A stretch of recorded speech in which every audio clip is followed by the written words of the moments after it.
Hi guys! Good morning! Welcome to my vlog! Ayan, so for today's video guys is, ayan, wala yung amo namin na sa bakasyon. So, ngayon we are so, tawag nito, ayahay.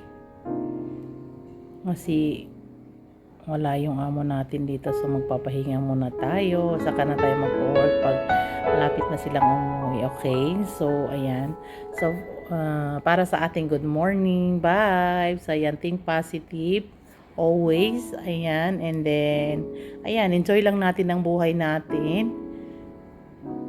Huwag natin i-stress yung ating mga sarili. Ayan. So, be thankful. Kasi, gumising pa tayo sa panibagong umagang ito. Ayan. So, ayan guys. So, alhamdulillah for everything. Ayan. So, di pa tayo kumain ng breakfast guys. Hindi pa tayo kumain ng breakfast. Anong oras na? It's so late na talaga. Almost lunch na. Pero di ka pa nagbe-breakfast. Pero hindi ka pa rin pumapayat. Still, mataba ka pa rin. What can I do? Ano bang gagawin natin guys para pumayat tayo? Hindi tayo pumapayat eh. Whatever.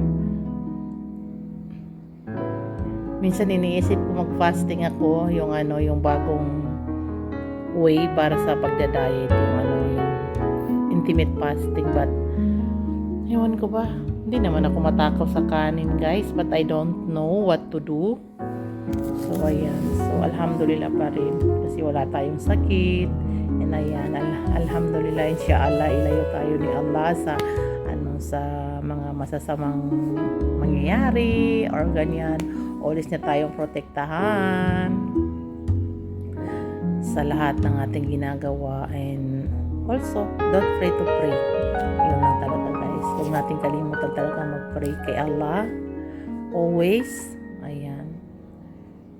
Kasi no matter how ano yung problema natin, only si Allah lang talaga ang karamay natin sa lahat ng mga trials natin. Ayan. So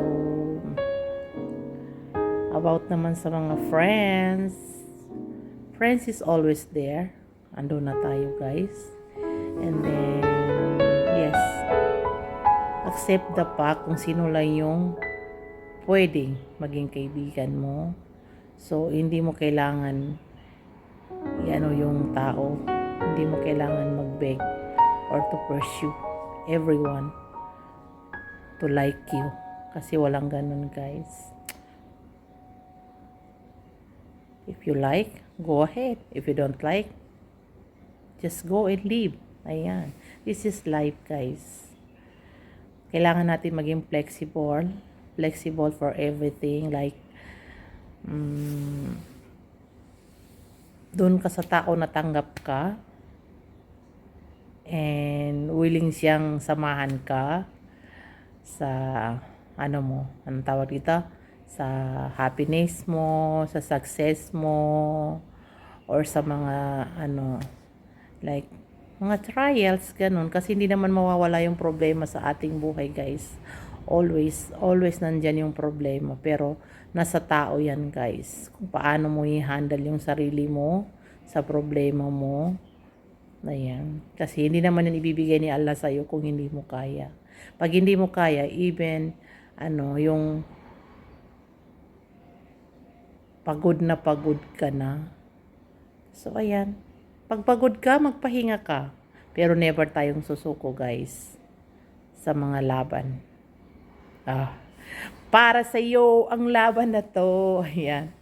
Ganda naman ng ng damit ko. Ganda ng kulay niya, napaka bright. Ayan.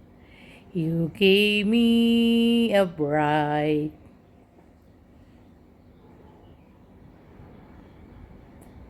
So, ayun lang guys. Thank you so much.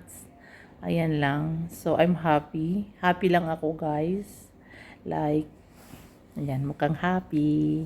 Bye-bye.